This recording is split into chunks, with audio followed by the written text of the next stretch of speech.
Latvijas lauku ainavā īpaši valsts centrālajā daļā ierasts redzēt rapša un kviešu laukus. Kopš likvidēta cukurbiešu nozares zemniekiem nereti rodas problēmas augu sekas ievērošanā, un kaņepes, kas pie mums augušas jau izsenis, varētu būt iztrūkstošais posms. Latvijā ir audzētas kaņepes visos reģionos, un Zemgale noteikti ir piemērota audzēšanai, kaut arī tāpēc, lai ievērotu šo augu seku.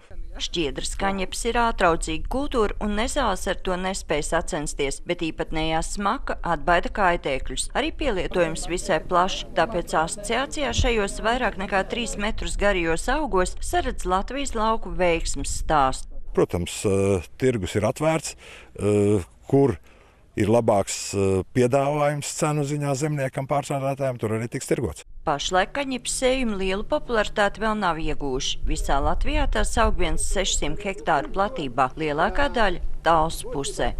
Viss apstājās pie tā, ka nav tālākas pārstrādes, precīzi sakot, pirmapstrādes, jo no kaņepēm, lai varētu kaut ko tālāk ražot, lai tiktu pie gala produkta, ir vajadzīgs pats galvenais šie 2 pamata bāzes produkti, kas ir iekšā kaņepē, proti šķiedra, kaņepu šķiedra un kaņepu koksne, jeb spaļi.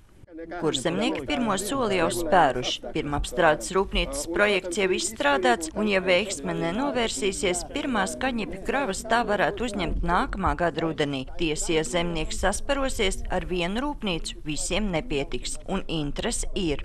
Kas man interesē, ir kaņepu plastika, kas tiek veidota no kaņepu šķiedras, un tieši tā vairāk uz pārstrādi ideja tiek orientēta. Es būtībā esmu tāds ārzemju latvietis. Es patiesībā dzīvoju Skotijā. Es plānoju braukt atpakaļ un iekrāt kapitālu maz un sākt biznesu audzēt kaņepes Latvijā, tāds patriotiķis. Vai lauku ainavu papildinās kaņepes un uz tām liktās cerības attaisnosies, rādīs laiks, bet asociācijā cer, ka līdz 2018. gadam Latvijā tās augs vismaz 5000 hektāru platībā. Sandra Leitāne, Andris Pāns, TV Spektrs.